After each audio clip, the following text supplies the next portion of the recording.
It was a Saturday afternoon in Maple Hollow, a quiet Illinois town that hadn't seen a serious crime in years. The kind of place where porch swings creaked lazily in the breeze and everyone waved when you drove by. That day, June 12, 1993, began like any other summer weekend. Children rode bikes up and down Pine Ridge Street. The air smelled faintly of barbecue smoke, and the sky hung a soft, forgiving blue. At number 218, a modest white house with a red fence, Linda Graves was preparing for her son Ethan's 9th birthday party. Streamers fluttered in the yard. A folding table sagged under the weight of cupcakes, and a cassette player hummed out an upbeat tune. By 3 in the afternoon, a dozen kids had gathered, 12 friends from school, neighbors, cousins. Their laughter drifted over the rooftops, bright and alive. There are photographs from that afternoon, the last known ones. In one, Ethan stands at the head of the table, his cheeks flushed, a paper crown slightly crooked. Behind him, his mother holds the cake and chocolate frosting, blue candles. Someone snapped the picture just as she leaned forward to light the last wick. By the time the sun set, every one of those 12 children was gone. The first sign something was wrong came around 7. Parents started arriving to pick up their kids, but the backyard was empty. The balloons still floated above the fence, the stereo still played, and the cake sat untouched, half melted under the porch light. Ethan's bike leaned against the fence, his helmet still strapped to the handlebars. Linda called out for the children, thinking maybe they'd gone into the woods behind the house, but no one answered. The air had shifted. The warm hum of summer had turned hollow. Within an hour, neighbors were searching with flashlights, calling names that vanished into the trees. By midnight, the sheriff's department had sealed off the property. They found 12 bicycles lined up neatly by the back fence, 12 sets of shoes, towels, and jackets scattered across the lawn, but not one trace of the children themselves. No footprints leading away, no drag marks, nothing disturbed, as if they'd evaporated mid-laughter. Sheriff Dale Warren, a veteran officer in his early 50s, led the first sweep. Later, he would say it was the quiet that haunted him the most. The kind of silence that feels wrong, he told a reporter years later. Like the air itself is holding its breath. The search stretched into dawn. Deputies combed the nearby quarry, the creek bed, every abandoned shed and culvert for miles. Dogs lost the scent near the tree line, where dry earth met limestone. The only footprints found there were small, children's, and they ended abruptly halfway up the quarry ridge. By sunrise, the town was in shock. 12 children aged 6 to 10 gone without a sound. No ransom notes, no witnesses, no vehicles seen leaving the area. Reporters arrived by noon, broadcasting live from the quiet street where yellow tape fluttered beside the birthday decorations. Linda Graves refused to leave her yard. She stood by the picnic table as the police packed up evidence bags, plastic cups, paper hats, fragments of a balloon. She kept asking the same question over and over. Where did they go? There was no answer. That night, the photograph, the one taken just before the candles were lit, was processed by the sheriff's office. In the background, behind the smiling children, there was a faint blur near the tree line. Some said it was just motion from the wind, the flicker of light through leaves. Others swore it looked like a figure, tall, indistinct, standing perfectly still. The image was filed away, never released publicly. By the second day, the FBI had been called in. But even they found nothing concrete. No fingerprints, no fibers, no sign of struggle. The town's power grid flickered that night, briefly cutting electricity to several homes near the quarry. Some locals still claimed they heard faint music echoing through the woods, the melody of a child's lullaby, carried on the wind. For years, the case of the Hollow 12 would be recited in whispers, more legend than fact.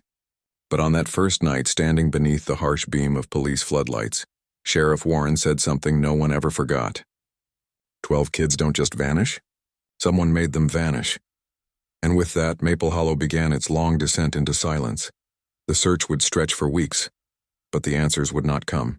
And as June turned to July, the laughter of those 12 children faded from every street in town, leaving behind only their bicycles, still lined up by the fence waiting for riders who would never return.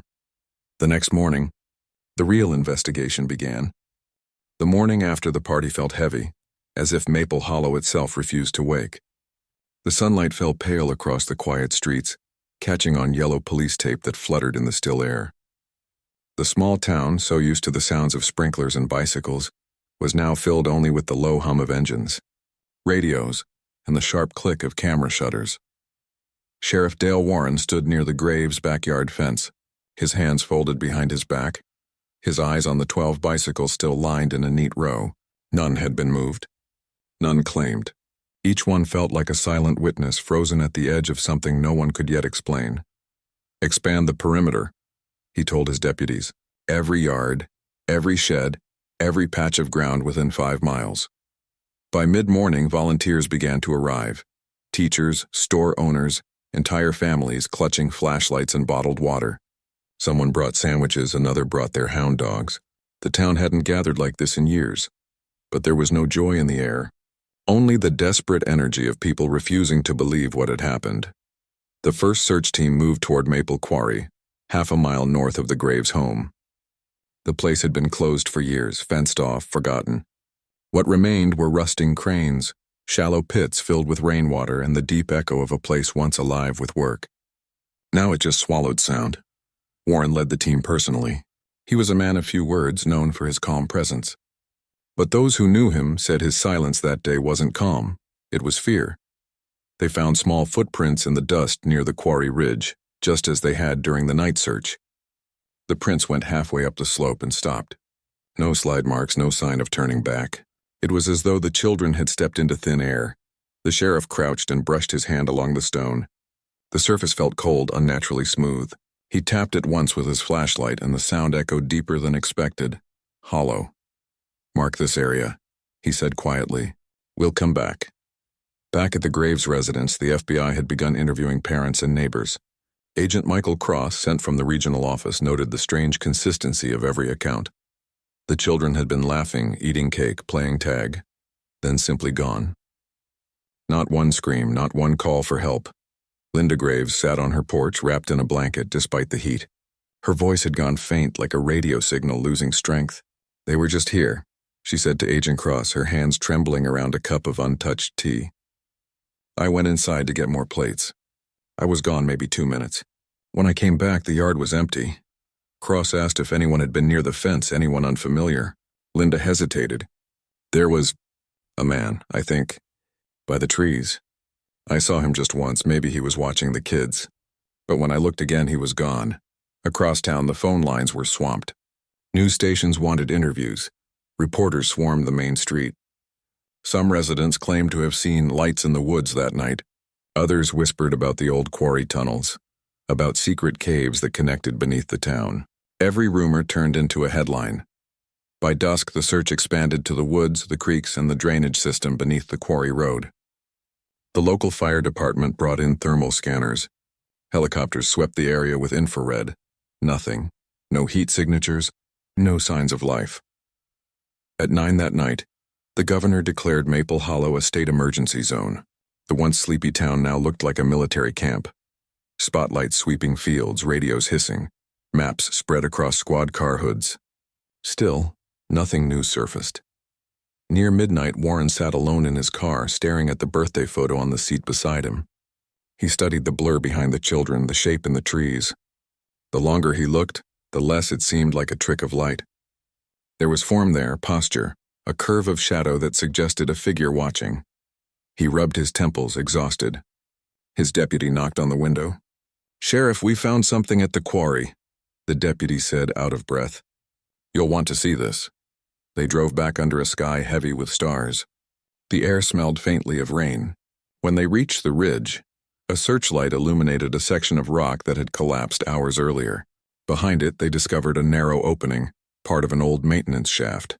Inside, the tunnel sloped down sharply. The walls were carved stone, damp with condensation.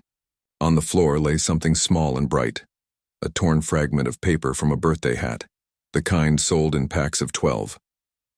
Warren held it up under his flashlight. It was smeared with mud, but one word was still legible. Written in blue crayon, "Ethan." The sheriff closed his fist around the paper and looked deeper into the darkness ahead. "Get the equipment," he said quietly. "We're going in." Outside, thunder rolled across the horizon and the searchlights flickered. The longest night in Maple Hollow was only just beginning. By late autumn of 1993, Maple Hollow had gone quiet again. The search had burned through the summer, leaving the town scorched by exhaustion and grief. Every field, every patch of forest, every crevice of the old quarry had been searched more times than anyone could count. And yet there were no answers. Not one piece of evidence that explained what had happened to the 12 children. The quarry entrance, once a site of constant movement, now stood sealed behind heavy steel fencing. Rain had washed away the chalk markings the search teams had left on the stone. Even the scent of the earth seemed to change, no longer damp with hope, but heavy with resignation. Sheriff Dale Warren returned to his office each night long after midnight, hanging his hat on the same peg, staring at the board where the children's photographs were pinned in 2 neat rows. Their faces, bright and innocent, had begun to blur in his mind. The once cheerful images from the birthday party were now reduced to evidence tags, file numbers and faded Polaroids under glass. He reread the reports over and over. Witness statements, audio logs, soil samples, the strange echo from the quarry that no one could explain. Nothing connected. Nothing made sense. By November, the FBI had quietly scaled back their involvement. Agent Cross was reassigned. The official statement cited insufficient evidence of foul play. To the parents, it felt like abandonment. To Warren, it felt like failure. The last search of the quarry tunnels was conducted on December 2nd. It ended when 2 rescue divers reported sudden equipment failure deep underground. Both described hearing a high-pitched tone moments before their lights went out. When they resurfaced, shaken and pale, they refused to go back down. The report was buried. Winter came hard that year. Snow settled on the roofs like a shroud. The Graves home remained unchanged. Balloons still tied to the fence, now brittle and faded. The remnants of a celebration that never ended. Each morning, Linda Graves stepped out with a broom and cleared the snow from the 12 bicycles still lined by the fence. She refused to let them disappear under the white. Neighbors stopped coming by. The casseroles stopped arriving. The news cameras packed up and left for bigger stories. Maple Hollow wanted to move on, but the case clung to everyone like a shadow they couldn't shake. Children stopped playing outside. Parents locked doors that had never needed locks before. In February 1994, Sheriff Warren held a press conference, the last one the town would ever see about the case. His voice trembled slightly as he read from the statement. After 8 months of continuous investigation, and in the absence of new evidence, the case of the missing 12 is hereby classified as unresolved. Further inquiry remains open pending discovery. He paused before folding the paper, his eyes scanning the reporters. "We're not giving up," he added softly, but even he didn't sound convinced. That night he went home and placed the case files in a locked cabinet marked Hollow 12. He poured himself a glass of whiskey and stared at the rain streaking down the window. His reflection looked older than it had a year ago. In the quiet of his living room, the only sound was the faint hiss of static from his police radio, a constant low whisper like breath on glass. By 1995, most of the families had left Maple Hollow. The Graves were among the few who stayed. Linda told anyone who asked that she couldn't leave, not until Ethan came home. Every June, she still set the table in the backyard. 12 empty chairs, 12 paper plates. Sometimes she would light candles at dusk and let them burn until morning. Those who lived nearby said they sometimes saw a soft glow in her yard late at night. Flickering lights moving between the trees, like children running with sparklers. Others said it was nothing but grief playing tricks. In 1998, the state officially closed the file. The evidence was boxed, stored, and forgotten. The headline stopped mentioning Maple Hollow altogether. Life moved on everywhere else, but in that small town, time seemed frozen. Years later, in 2003, a developer proposed rebuilding over the quarry site. During a preliminary survey, workers discovered something buried beneath the soil. A half-buried wooden sign, the kind used for picnics and school events. Faded letters read, "Happy birthday, Ethan, June 12, 1993. The discovery made local news for one night, then vanished just as quickly. No one followed up. The sign was discarded with the rubble.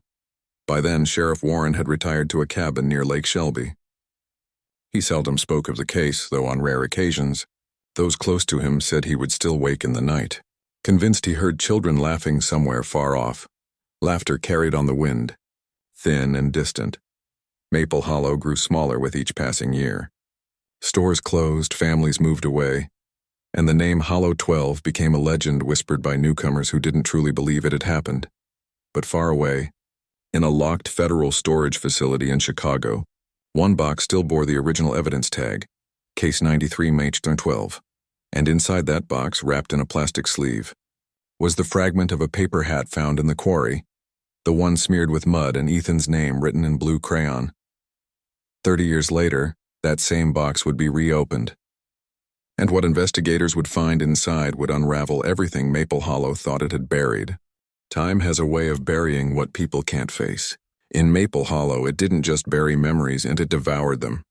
By 1996, the town had begun to shrink. Families who once filled the streets with laughter sold their homes and left. The hardware store closed, then the bakery, then the school. Maple Hollow wasn't a place people visited anymore. It was a place people avoided, the kind of town that made your radio static flicker as you drove past. The Graves house remained untouched, standing at the corner of Pine Ridge like a monument to what once was. Every year on June 12th, Linda Graves decorated the yard just as she had in 1993. Balloons, paper plates, a cake with 9 candles that never burned down. She told neighbors it was a tradition, but everyone knew it was a ritual. No one dared to stop her. Sheriff Dale Warren retired in 2001.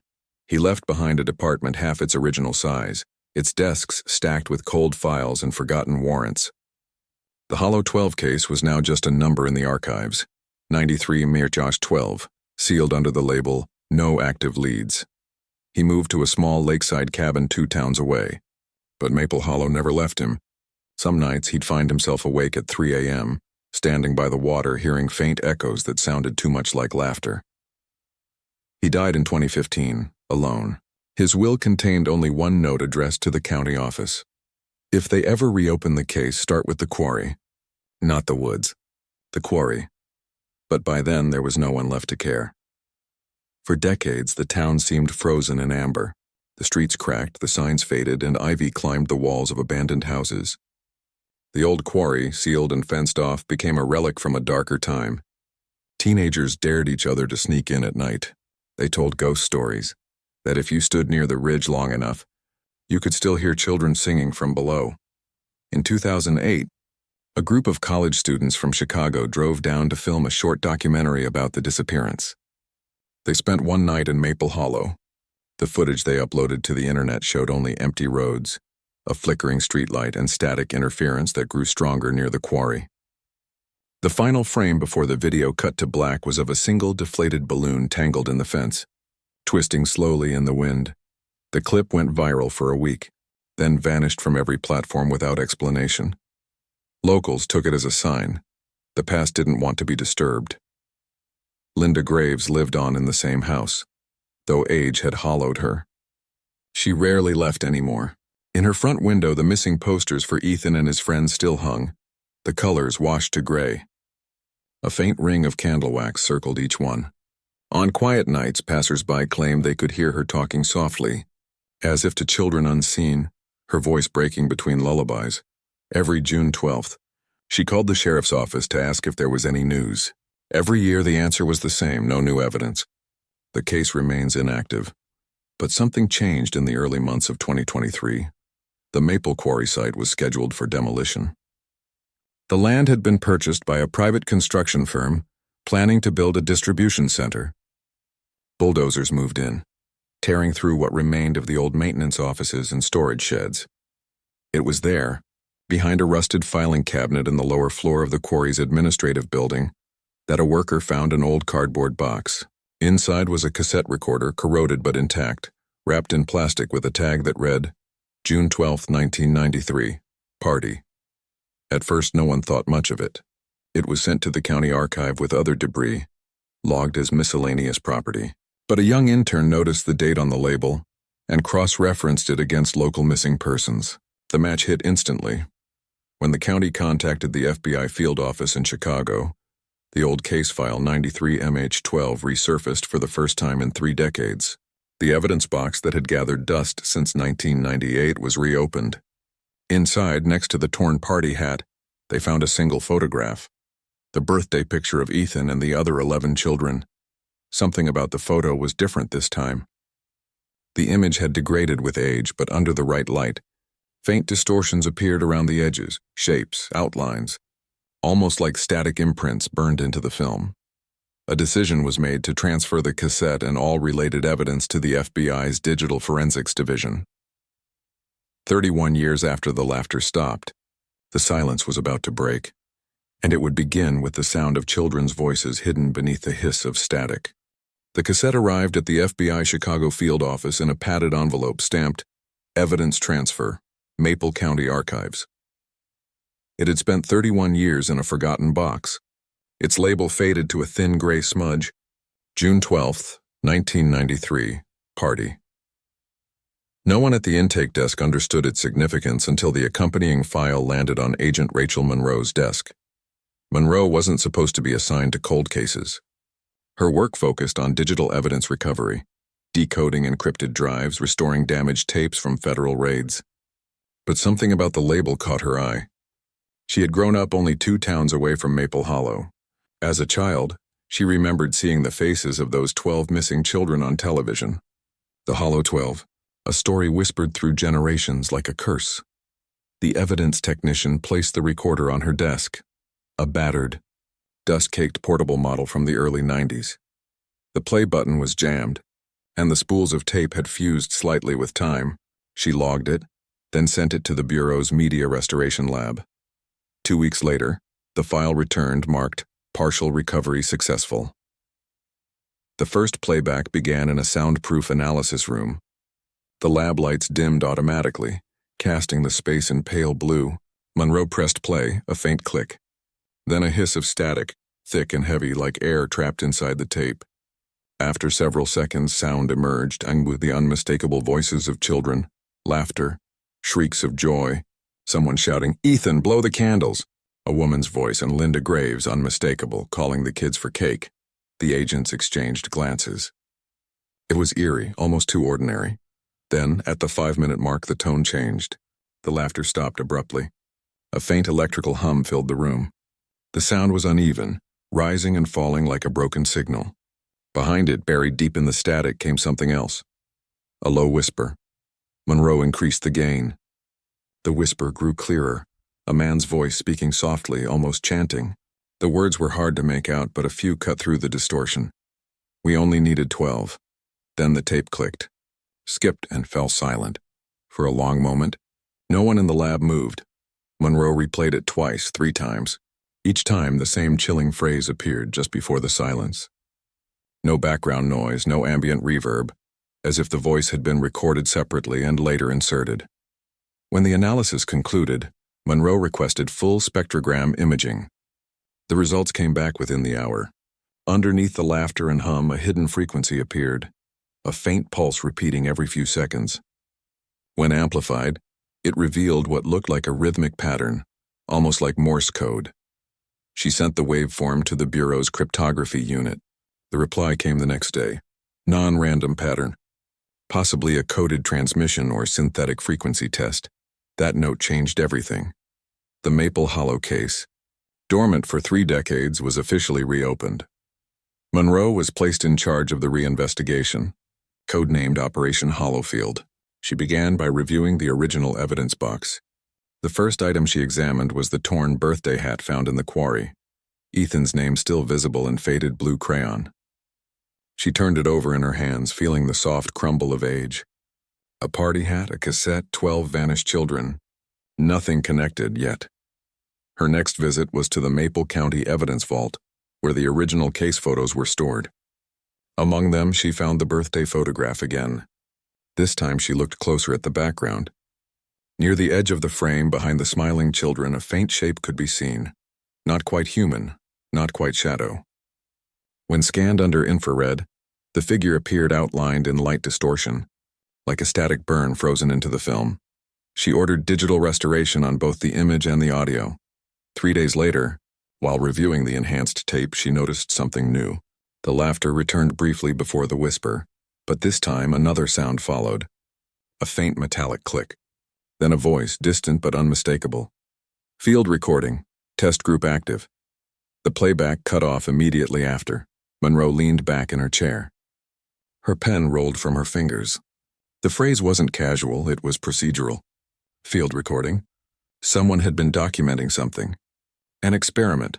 She dug into FBI archives, cross-referencing the term with old project codes. One file appeared redacted in black. Project Eden Field, Behavioral Group Study, 1990-1993. Location, classified. It wasn't a local case anymore. It was federal, and buried for a reason. That night, Monroe couldn't sleep. She listened to the tape again alone, headphones on, volume low. The hiss filled the room like breathing. At the very end, seconds before the tape clicked off, she heard something she hadn't before. A soft voice, almost a child's, whispering her own name. "Rachel?" She ripped the headphones off, heart pounding. But when she replayed it, the voice was gone. She filed her report at dawn. The final line read, "The recording is not a memory. It's a message." And with that, the investigation into Eden Field began. The road to Maple Hollow hadn't changed much since 1993. Long stretches of cracked asphalt, silent woods leaning close, the occasional mailbox half swallowed by weeds. Agent Rachel Monroe drove with the cassette sealed in a plastic evidence case beside her. The Bureau had sent her with minimal briefing and one directive: find the origin of the recording. Determine if Project Eden Field ever existed. She arrived just before dusk. Maple Hollow looked smaller than she remembered from childhood. A cluster of weathered homes around a forgotten main street. A gas station that hadn't updated prices since the 2000s, and a sheriff's office that still used paper ledgers. A town stuck between memory and ruin. Inside the station, Sheriff Dale Harlow greeted her with a mix of curiosity and reluctance.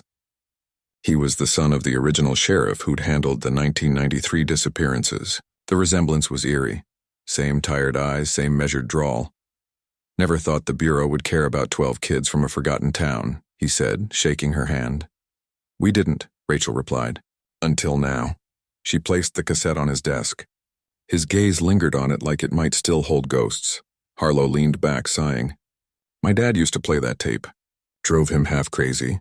Said he could hear voices the rest of us couldn't. We thought it was grief talking." Rachel opened her file. The recording wasn't part of the original evidence list. "Do you know who archived it?" He nodded slowly. "A deputy named Lawson. He disappeared a year after the case went cold. Car found by the river. No body." Rachel wrote the name down. Another missing piece in a pattern 30 years long. They drove to the old Graves property the next morning, the site of the birthday party. The house was abandoned, but the outline of the backyard still matched the photos. The broken swing, the empty fire pit, the stump where the cake table had stood. The silence was unnerving. Rachel walked toward the shed at the back of the lot, its door hanging crooked on rusted hinges. Inside, dust coated everything. Boxes of toys, a bicycle frame, stacks of damp paper. But near the wall under a tarp, she noticed something else. A reel-to-reel recorder older than the cassette machine. The sheriff whistled softly. "Never seen that before." Rachel brushed away cobwebs, revealing a small metal plate engraved with letters. "Property of Maple County Health Initiative, 1992. "Health Initiative?" she muttered. "Not education, not law enforcement. Health." She photographed the tag and sent it to the Bureau database. Within minutes, a response came. "No record of that program exists." They brought the recorder to the station. The technician from the FBI field lab arrived that evening. A quiet, meticulous man named Dr. Samir Patel, who specialized in analog data recovery. He worked overnight, carefully cleaning the reels, adjusting the magnetic head. By morning, he had extracted a minute of sound. Static first, then faint voices. A woman speaking clearly. Test group observation, day 4. Children responding to auditory cues. Phase 2 to begin June 12th. Rachel froze. The date, June 12th, 1993, in the night of the party. The tape continued for 10 more seconds before cutting out. But it was enough. The so-called birthday party had been more than a celebration. It was an event, planned, recorded, and tied to something experimental. Harlow looked pale. "My dad said federal agents came that summer. Told him to stop digging. He thought they were covering up a crime. Maybe it was something else." Rachel glanced out the window at the quiet town below. The pieces were aligning. The coded frequencies, the missing deputy. the health initiative that left no trace. By noon, the Bureau authorized a full investigation team to join her in Maple Hollow. Black SUVs rolled in by evening, their arrival stirring whispers among locals. To most, the case was just an old wound. To others, it was a secret never meant to resurface. That night, as Rachel organized files in her motel room, she noticed a sealed envelope slipped under her door. No return address. Inside was a single photograph, a group of children standing in front of the Graves house. Not the familiar party photo, but one taken moments before. This one showed something new. Behind the kids stood a man in a white coat, his face obscured by glare. In his hand he held a clipboard marked with 3 letters. EFI. Rachel's breath caught. Eden Field Initiative. On the back of the photo, scrawled in faded blue ink, were 5 words. They were never meant to leave. The clock on the wall ticked louder. She looked again at the photograph, the children smiling, unaware of the shadow behind them. The truth was no longer buried in myth. It was hiding in plain sight. She reached for her phone and called the Bureau. "We have confirmation," she said quietly. Eden Field wasn't a project name. It was the experiment itself. The line went silent for a long moment before the voice on the other end replied. "Then, Agent Monroe, you're already too close." The call disconnected. Rachel stared at the receiver, her pulse hammering. Somewhere in Maple Hollow, someone still didn't want this case reopened. And for the first time since the cassette arrived, she realized they were watching her too. Rain began to fall over Maple Hollow the morning Agent Rachel Monroe returned to the Graves property. The clouds hung low, pressing against the tree line, and the air carried that faint metallic scent of a storm moving in. The Bureau team had begun a full forensic sweep, sectioning off the yard with yellow tape and portable floodlights. To the locals watching from their porches, it must have looked like a ghost hunt. Rachel walked carefully through the wet grass, retracing the children's last known steps. A decade of field experience told her that physical evidence left behind for 30 years rarely spoke. But when it did, it never lied.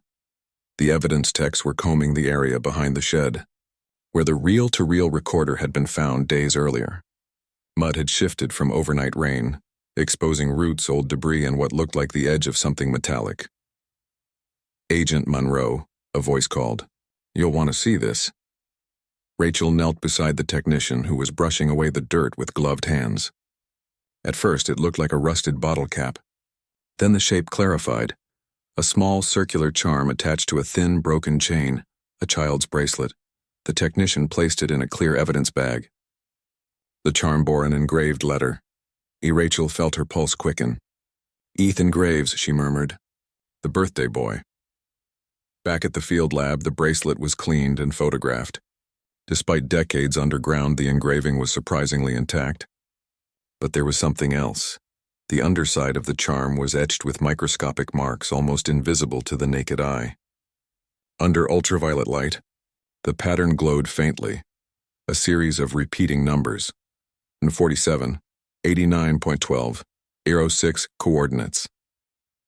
Rachel entered them into the Bureau's mapping software. The location appeared instantly. A remote patch of forest 5 miles north of Maple Hollow, just beyond the old Stanton Quarry. She called Sheriff Harlow. Within the hour, they were driving north, rain streaking across the windshield like silver threads. The narrow road twisted through dense pine woods until it opened into a clearing surrounded by stone ridges. The GPS beeped. "This is it," Rachel said. They stepped out into knee-high grass. The quarry had long since filled with rainwater, forming a deep, dark pool. Decades ago, the police had searched this same area for the missing children and found nothing. But the bracelet's coordinates led not to the water, but to a slope nearby, half hidden by moss. Rachel noticed a small mound, unnatural in shape. When she brushed away the soil, her glove struck metal. It wasn't a container or tool. It was a door handle. "Get the ground team," she said quietly. The agents cleared the overgrowth, revealing a rusted hatch sealed with a corroded padlock. Faded paint outlined the letters, EFI, field access. Rachel exchanged a look with Harlow. The rain intensified, drumming against the hatch like a warning. They cut the lock. The metal groaned open, releasing a breath of cold air from below, stale, chemical, and ancient. A narrow staircase descended into darkness. Flashlights swept over concrete walls lined with peeling paint and numbered doors. On the far side, an old generator sat silent. The walls bore hand-stenciled signs. Observation Bay 1, Test Group A, Auditory Conditioning Lab. Harlow whispered, "What the hell was this place?" Rachel didn't answer. She walked deeper, the sound of dripping water echoing around them. One of the rooms still had remnants of equipment. A metal chair bolted to the floor, wires dangling from a speaker mounted above it.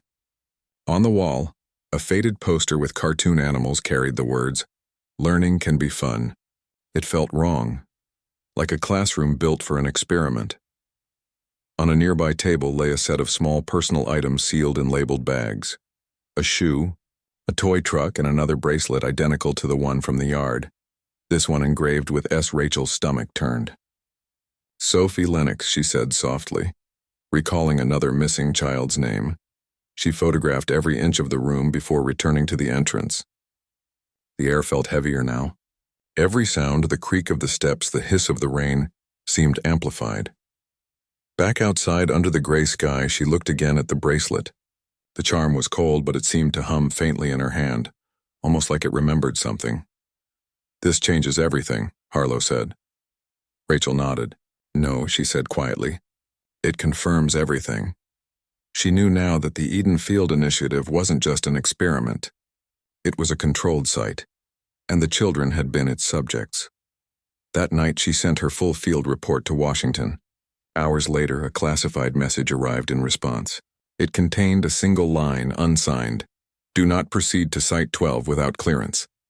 She stared at the message, her reflection faint in the laptop screen. Site 12, the underground chamber she'd just entered. Someone still had jurisdiction over it even now. Rachel closed the file and looked out the motel window toward the dark outline of the forest. Somewhere beneath that ground lay the truth of what happened to those 12 children, and whoever ran Eden Field didn't intend to let it surface. The storm outside deepened into thunder, and in the flash of lightning, she thought she saw movement in the trees, a figure watching from the edge of the woods. When she turned back, it was gone. The next morning, the rain had stopped, leaving the woods around Maple Hollow drowned in mist. The Bureau had sealed the underground site Rachel Monroe and Sheriff Harlow discovered, labeling it simply Eden Field Facility, Access Restricted. The name that had haunted the investigation for weeks was finally attached to something tangible, a place buried in the soil, built beneath a quiet town that never knew it existed. Rachel stood beside the yellow perimeter tape as the sun broke weakly through the fog. A convoy of black SUVs arrived from the Bureau's regional office. The agents stepping out weren't her team. Their jackets carried no department logos, their demeanor cold and silent. "Ma'am," one of them said, showing credentials she didn't recognize, "we'll take it from here." Rachel crossed her arms. "That's not how this works. My division reopened this case." The man gave a small, polite smile.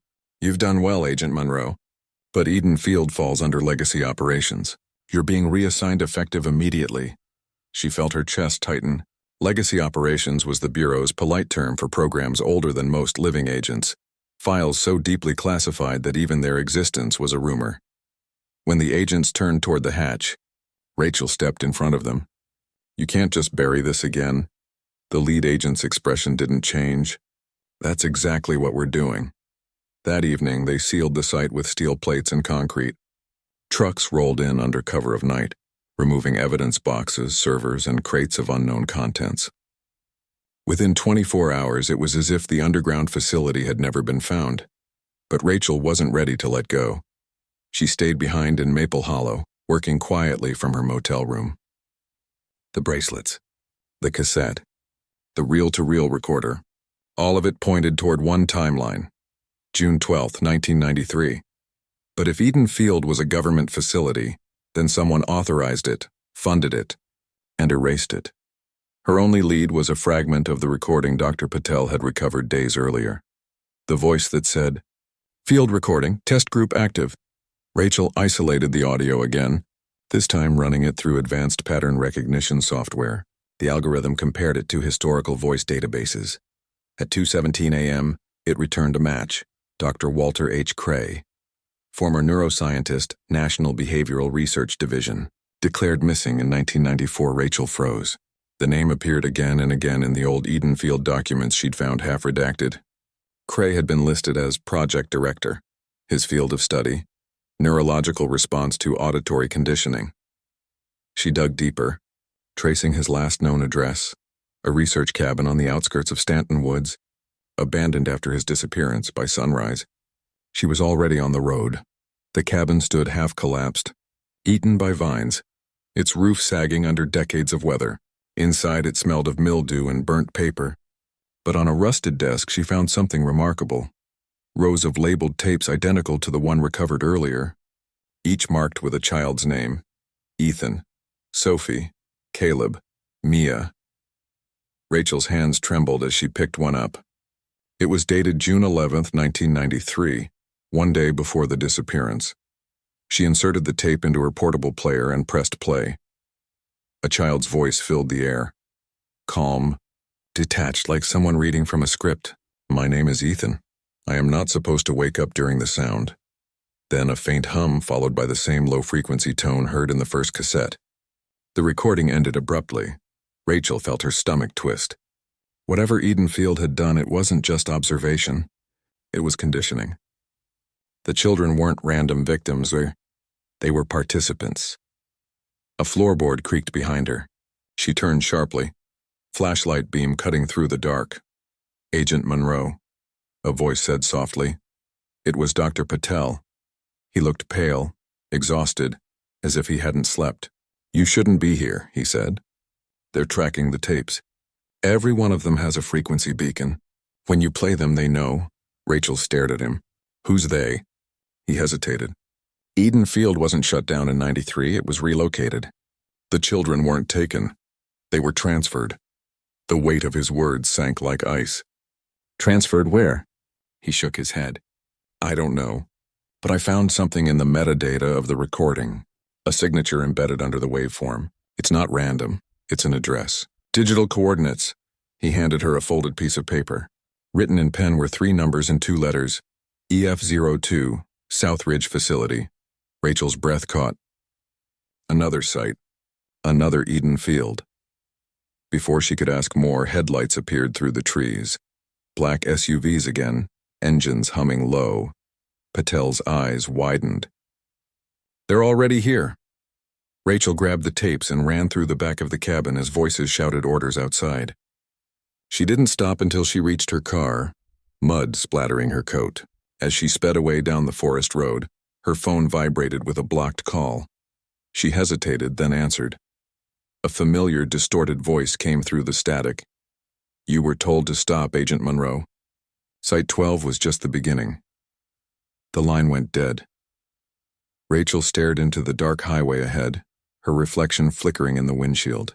The truth wasn't buried anymore, it was spreading. And Edenfield wasn't a past experiment. It was still active.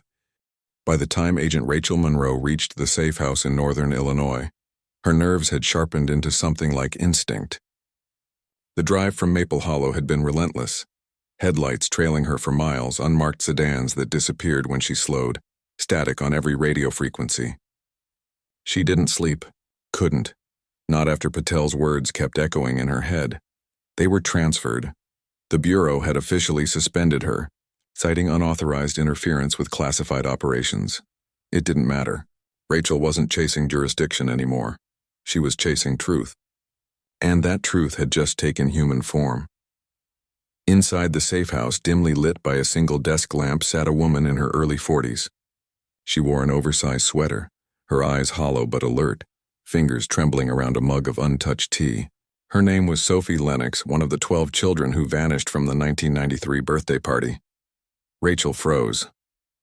"It's you," she whispered. "You were in the tapes." Sophie gave a faint, brittle smile. "I figured someone would come eventually. I just didn't think it would be them again." Rachel sat across from her, recorder set on the table. "Tell me what happened that night." Sophie's gaze unfocused, as if staring through decades of memory. "We thought it was a game. The men told us we were helping with a learning project. There were cameras, lights. They said we'd get prizes if we followed the sounds.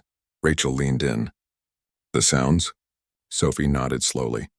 It started as music. Simple notes. Then they changed it. Low frequencies, repeating patterns.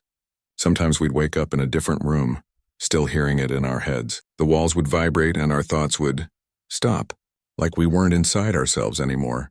She rubbed her wrist unconsciously. The faint outline of a scar formed a perfect circle, the same size as the bracelet charm Rachel had found at the quarry. They called it alignment training. Sophie continued.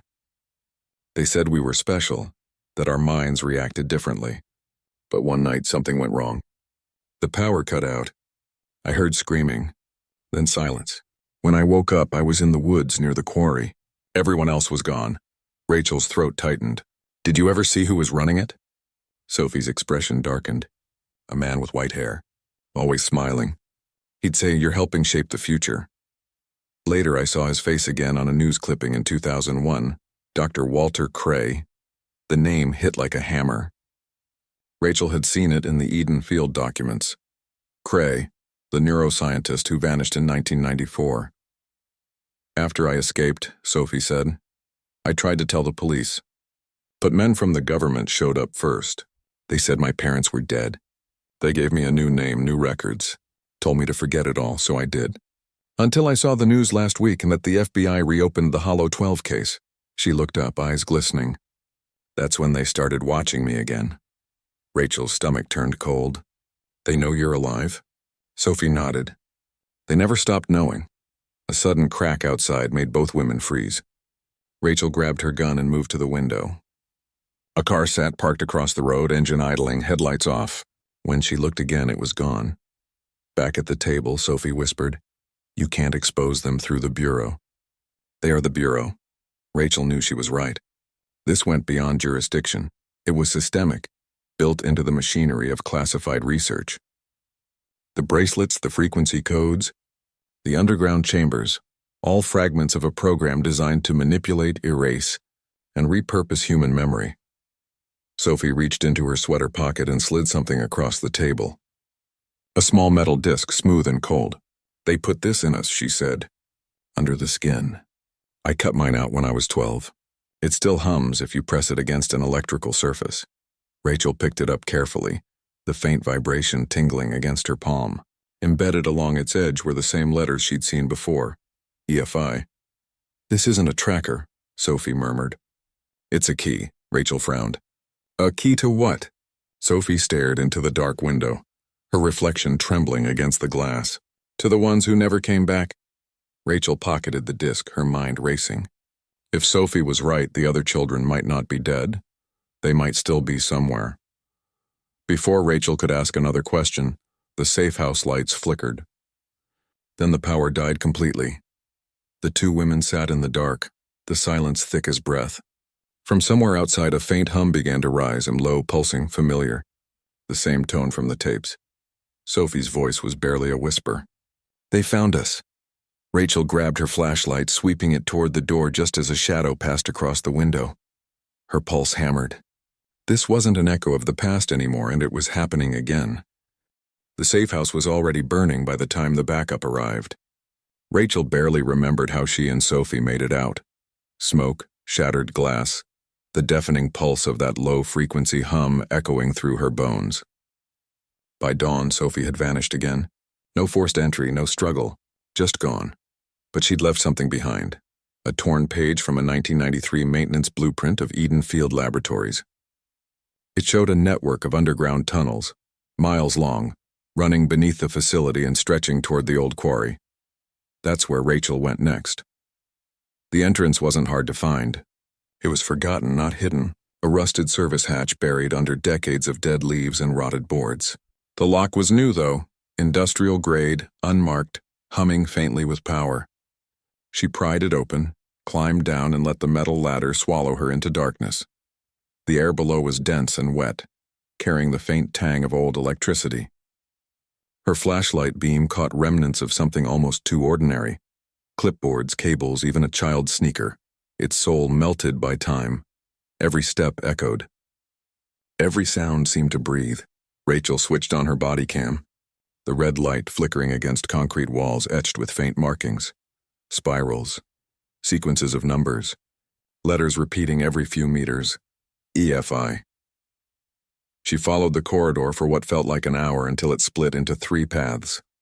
One led downward, the second toward what appeared to be a sealed vault door, and the third, the one that drew her, was lined with pipes that pulsed with faint rhythmic vibrations. The same hum from the cassette. She took that path.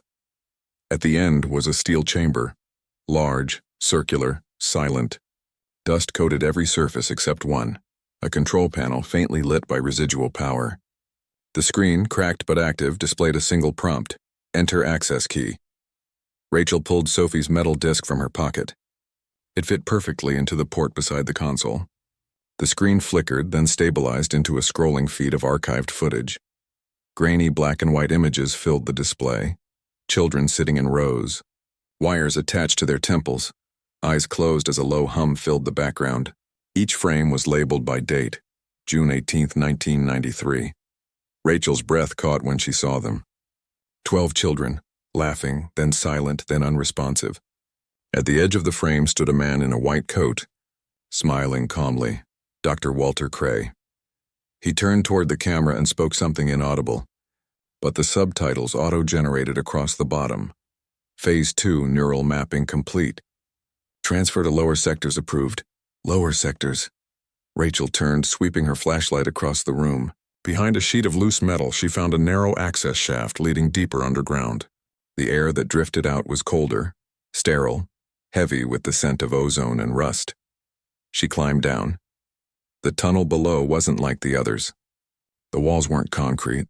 They were smooth, metallic, and faintly reflective. Embedded into them were small alcoves sealed with thick glass. Inside each one, shapes, human-sized. Rachel wiped the fog from one window. A child's face stared back at her, pale, eyes closed, suspended in a clear liquid. Tubes snaked around their arms, chest, and skull.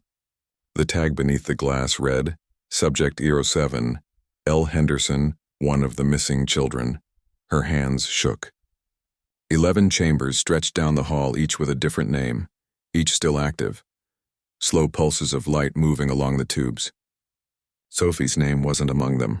The hum returned, louder this time, vibrating through her teeth. Lights flickered overhead, and the console embedded in the wall beside her came to life. A synthesized voice filled the tunnel. Cognitive preservation sequence stable. Awakening protocol initiated. Rachel stumbled backward as one of the chamber lights turned green. The child's chest moved, a shallow mechanical breath. Then another. She hit the record button on her body cam. This is Special Agent Rachel Monroe, documenting unknown biological activity beneath Eden Field Labs. Multiple subjects in cryogenic containment. The rest of her words were drowned out by the rising sound. The hum became a tone, layered, structured, and almost musical. The same tone Sophie had described. Rachel ran toward the access ladder, but the exit above sealed with a mechanical hiss. Behind her, the chamber lights turned on one by one, like a slow procession of ghosts waking from a 30-year sleep. Then, from the intercom, a voice she hadn't heard before, deep and deliberate. "Welcome back, Agent Monroe. We've been expecting you." The screens around her flickered to life, showing live feeds of the tunnels, cameras tracking her every move. On one of them, Sophie appeared and walking calmly through another corridor, her expression unreadable. Rachel froze. "Sophie?" Her voice echoed through the speakers. "You shouldn't have come here." The feed cut to static. Rachel pressed her hand against the cold wall, trying to steady her breathing as the metallic hum deepened into a low, pulsating rhythm. The lights dimmed to blood red, and she realized the awakening wasn't a rescue. It was a continuation. The children weren't victims anymore. They were participants. Rachel had always imagined that the truth, once uncovered, would feel like relief. But standing in the red glow of the tunnels, surrounded by silent glass chambers, she realized truth had a temperature, and this one was cold. The air hummed faintly, vibrating against her ribs as the automated voice echoed again through the speakers. Cognitive preservation stable. Synchronization in progress. The children weren't just being revived. They were being linked. Rachel moved toward the nearest terminal, the screen flickering to life as her body cam-synced automatically. Lines of data scrolled faster than she could read. Neural patterns. Timestamps identifiers marked EFL 93. Then, a final entry. Project Eden, Overseer Dr. Walter Cray. Her hands trembled as she opened the archived logs. A series of memos appeared, each stamped with the same date, June 19, 1993, the day after the birthday party. Test complete. 12 subjects acquired. Memory transfer successful. Physical degradation minimal. Subjects show high synchronization with frequency sequence 43.7 Hz. Recommend indefinite containment until Phase 3 approval. Project Eden objective: preservation of consciousness beyond organic lifespan. Rachel whispered the words aloud. Preservation of consciousness. It wasn't a kidnapping. It was an experiment. The sound of footsteps interrupted her thoughts. Light, deliberate, echoing through the tunnel. She turned sharply, flashlight trembling. From the far end of the corridor, a silhouette emerged. Sophie. She wasn't running this time. Her posture was calm, her expression blank. "You shouldn't have opened it," Sophie said softly. Rachel's voice cracked. "What did they do to you?" Sophie hesitated, glancing at the glowing chambers. "They didn't do anything," I volunteered. Rachel's blood ran cold. "That's impossible. You were 11. "I was chosen," Sophie murmured.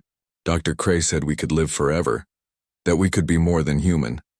The others, they didn't make it, but I did." Rachel's mind reeled.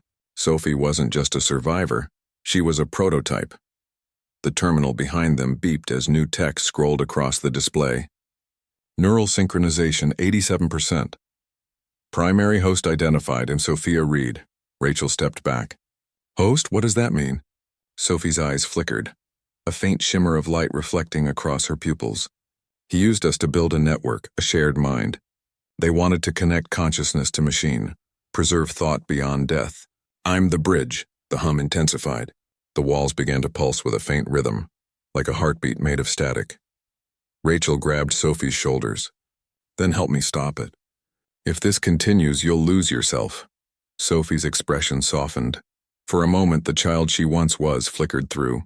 "It's already happening, Rachel. Every time I wake up, I remember less of who I was. But if I shut it down, the others die with me."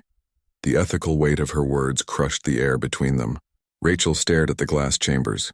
11 children suspended in a limbo between life and death. She realized Sophie had been keeping the system alive, because she couldn't let go. A warning alarm blared overhead. The terminal's text shifted to crimson. Overload detected. System breach. Rachel's body cam feed glitched as lights flickered violently. "Sophie, we need to move now." But Sophie wasn't moving. She turned toward the nearest chamber, placing her hand against the glass. The child inside began to stir again, faintly, weakly. "They're waking," Sophie said. "He wanted to bring us all back. But it's not life. It's replication." Rachel felt the ground shake as the ceiling groaned. Dust rained down. "We have to get out before this place collapses." Sophie looked back, tears welling in her artificial flickering eyes. "If I don't stay, they'll never rest. The system will keep rebooting and searching for me." Rachel shook her head, desperate. "There's got to be another way." But Sophie smiled and faintly, almost peacefully. "Tell the world what really happened. Don't let them turn us into ghosts again." Then she pressed her palm against the terminal. The hum rose into a shriek, the lights exploding into white. Every screen filled with static, every chamber flashing with synchronized pulses. Rachel stumbled backward as the walls cracked, releasing a blinding surge of light and dust, and then silence. When Rachel opened her eyes, the room was dark. The hum was gone. Every chamber was still. Sophie was gone. The console had melted into the floor, leaving only one faint line of text flickering across the remaining monitor. Phase 3. Terminated. Rachel stood in the silence, surrounded by the remnants of 3 decades of secrets. Somewhere above her, faint daylight filtered through the broken vents. She climbed upward, bruised, covered in dust, carrying with her the unbearable truth. The children of 1993 hadn't been lost to time. They'd been trapped inside it. As Rachel emerged into the cold morning air, she looked back at the field, a barren stretch of earth trembling with the aftershock of what lay beneath. The case was no longer about missing children. It was about the boundaries of existence itself, and somewhere beneath the soil of Eden Field, A low hum began to stir again. When the excavation team reached the remains of Eden Field, they found Rachel sitting by the crater's edge, silent, trembling, covered in the gray dust that had once been the tunnels. The morning was pale and soundless, save for the distant whine of sirens. She handed the first responding officer her cracked body cam. "Everything you need to see is in there," she said quietly. Her voice carried no triumph, only exhaustion, the kind that settles in when truth costs too much. By noon, federal agents had sealed off the site. A temporary command tent rose above the ruins, and for the first time in 30 years, the names of the 12 children were spoken aloud in official capacity. Reporters called it the Eden Resurrection Case. The footage Rachel captured, the chambers, the humming, Sophie's final act, was authenticated by digital forensics. None of it could be explained. Still, the FBI made a decision. The public needed to know something. Weeks later, a press conference was held in Washington. A single clip played on national television.